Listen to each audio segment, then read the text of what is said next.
I'm going to go to Stan's house.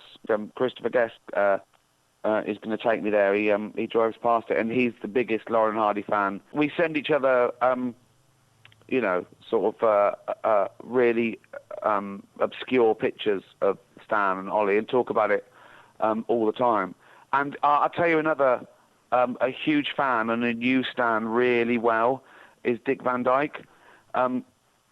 I told you this, didn't I? Dick Van Dyke used to visit Stan way after Ollie had died, and he used to visit him in his little flat in Hollywood Sundays, and he'd go for tea with Stan.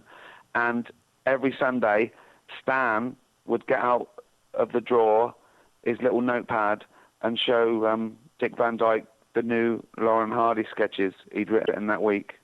Incredible. Oh my How God. sweet is that?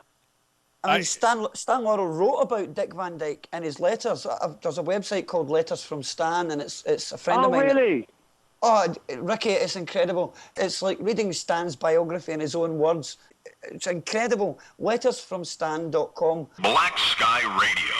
I've stolen from Laurel and Hardy all my career. There's been many, I suppose, manifestations of it. There was a Laurel and Hardy between Brent and Gareth. There was a Laurel and Hardy between Gareth and Tim. You know, there was Laurel and Hardy between Maggie and Andy and extras. Oh, Maggie was totally Stan Laurel. Oh, she was totally Stan. Oh. No, it was actually written that I wanted to do a platonic, different sex Stan and Ollie. That was the remit, totally. And in this, it's Derek and Kev, because it's that blind leading the blind. Kev thinks he knows the score, but Derek just does things blissfully unaware and happy. And that was the beautiful thing about Stan and Ollie, because Stan wouldn't worry about stuff, and Ollie was worried about what people thought of him, and he was slightly pretentious, and he wanted to be a southern gent, and he wanted things to be right.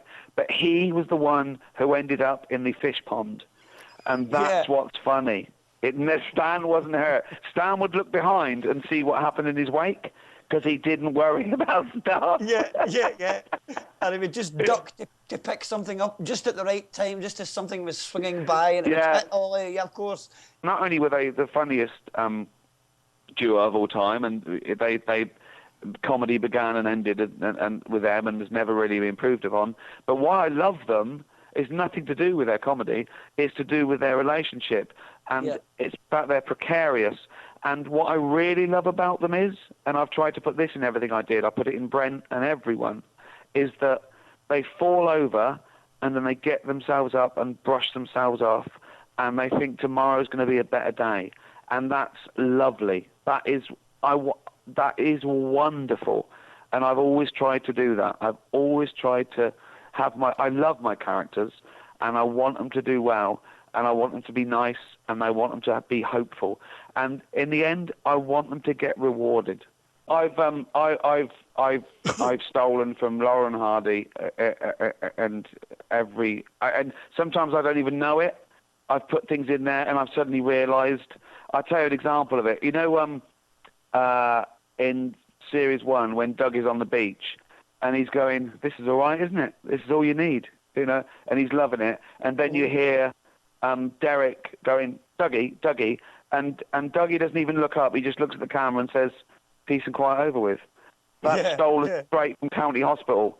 When you see Stan arriving, and Ollie, with his leg in traction, is just so blissfully happy reading a book, and you hear a big crash outside, and Ollie just looks at the camera, and he's saying, "Peace and quiet over with for the day." It's just, that's fantastic.